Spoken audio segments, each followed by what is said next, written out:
yung pasyente po natin, meron siyang kondisyon sa spine na tinatawag natin na scoliosis. Okay? So, ang ibig sabihin po ng scoliosis ay nagkakaroon ng deformity or nagiging baluktot ang buto sa likod or yung spine.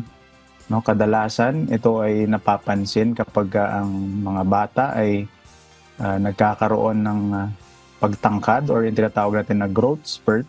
Doon siya unang napapansin ng mga magulang. Kadalasan ang nakikitang mga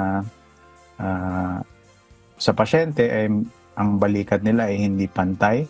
Okay? Minsan merong mga bukol sa likod or parang hump. At yung iba naman nagkakaroon ng pagtabingi ng balakang. Okay? Pag hindi po ito kaagad na detect at ito ay hindi naagapan, pwede hong lumala at sa ilan na mga cases po, pwedeng mauwi din sa operasyon. Okay, so yung pasyente po natin ay meron siyang scoliosis at mabuti po na siya ay nasimulan na sa pagsusuot ng brace at regular siyang nagpapatingin sa spine specialist. Thank you for that explanation, Yes. Doc Gian. Ikaw naman, Miss Jackie. Yes Thank po. you.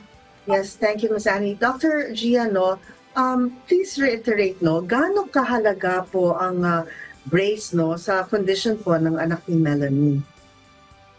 Okay, so sa paggagamot po ng scoliosis or treatment, so may mga tatlong pwede tayong gawin. So number 1 is pagka maliit lang po yung deformity o maliit pa yung kurba, pwede po natin itong obserbahan at i-monitor, no? Observation by going for a regular follow-up. So importante ho, nasusubaybayan ng inyong doktor yung pasyente para hindi ho lumala at kapag lumala na yung deformity, may mga recommendation na pwedeng gawin.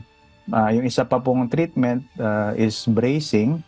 Okay, so bracing po ay napakahalaga dahil pinipigilan ho nito ang paglala or paglaki ng deformity or yung kurba mismo.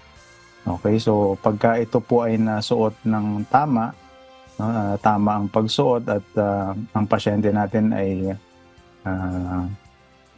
nagpo-follow up regularly, pwedeng maiwasan nito yung surgery, no? Kasi pag ang scoliosis na pabayaan at lumaki ng husto, mga ganitong deformity, inooperahan po.